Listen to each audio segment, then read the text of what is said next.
Welcome friends to my YouTube channel. Now in last lecture I have told about the ellipsoid of inertia and the principal axis and the corresponding principal moments of inertia. Okay. So now let us try to understand the rotational kinetic energy and angular momentum in terms of principal axis and principal moments of inertia. Okay. So in today's lecture I shall going to discuss the rotational kinetic energy. Rotational kinetic energy in terms of principal axis. Okay. Now the rigid body, suppose a rigid body is rotating about a fixed axis with an angular velocity omega, and we take a particle of mass m. Okay, we take a particle of mass m, suppose whose position vector is r with respect to a arbitrary origin. Okay, that means the rigid body is rotating about a fixed axis with angular velocity omega, and that body is composed of large number of minute particles. And say you take such a particle of mass m whose position vector with respect to an arbitrary origin is r. So what will be the kinetic energy of the entire rigid body? That is summation of m v square. Okay, and what is v? V is nothing but omega cross r. Okay, so we have to find out this value and put here in order to find out the kinetic energy. Okay, so just what would be my omega cross r? This is simply ijk omega x, omega y, omega z. This is simply x, y, z.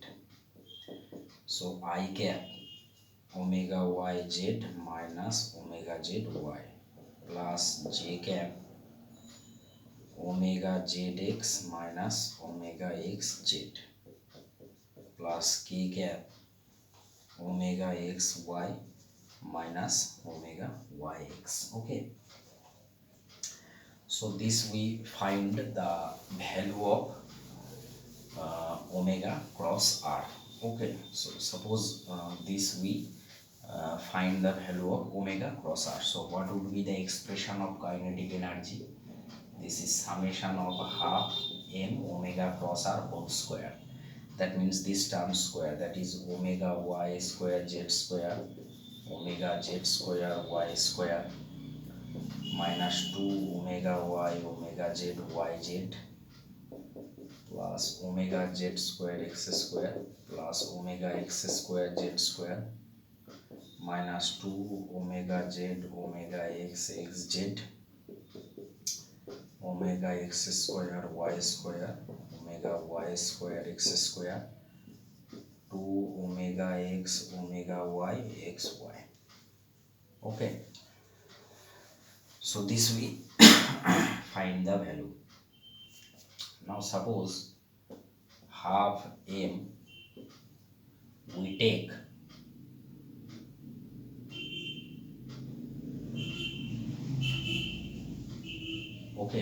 we take these two terms common, that is omega x square. If we take common, then we get y square plus z square. If we take omega y square, then z square plus x square.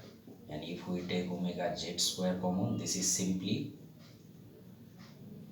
x square plus y square minus 2 omega y omega z y z 2 omega z omega x x z minus 2 omega x omega y x y.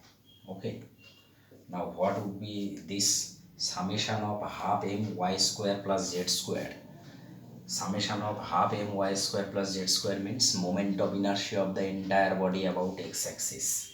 So we can write this as Ixx Similarly, summation of half m y z square plus x square means moment of inertia of the entire body about y axis. So I y y omega y square. Similarly, this term, third term, represents I z z omega z square. Okay. Now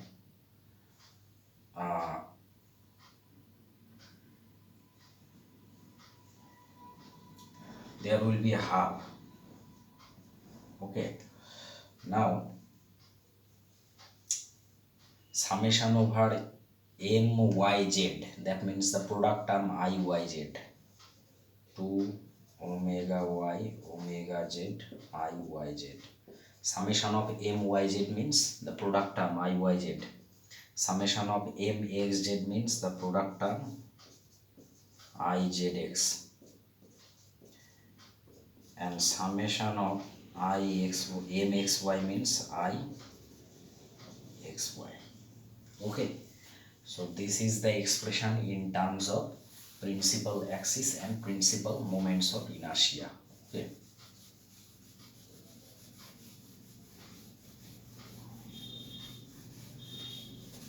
Now, if we choose the axis in such a way that the product term vanishes, then the corresponding axes are known as the principal axis, and the corresponding moment of inertia are known as the principal moment of inertia. Okay. Now, if we choose the axis in such a way that the product term vanishes. If we choose the axis in such a way that the product term vanishes, then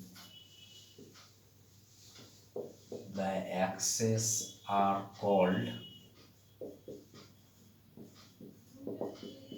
principal axis.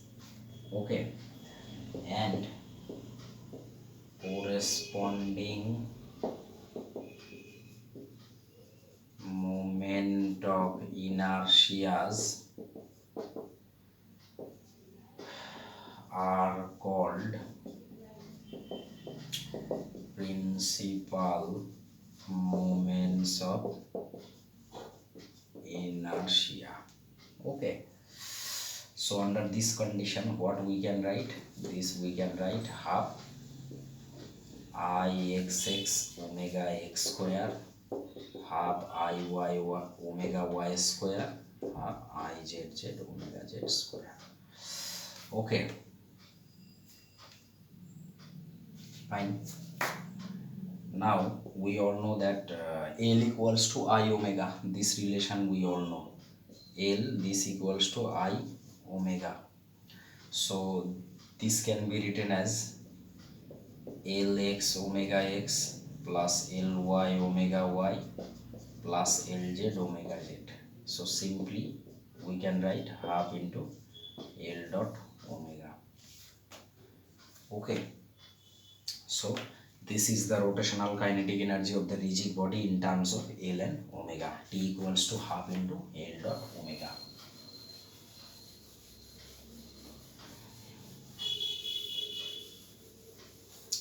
Now we do a simple numerical, that T, this equals to half into L dot omega, and L is what? I omega, that means I omega square, because we can write angular momentum as I omega. So we can write it. So what will be my del T del omega? This is simply I omega, this is simply L. Okay. So if we write vectorially, then del T del omega, this equals to L. Okay. So this is a simple numerical. If T is half I omega square, then we have to show del T del omega as L. Okay. So this is the rotational kinetic energy of the rigid body in terms of principal axis and principal moments of inertia.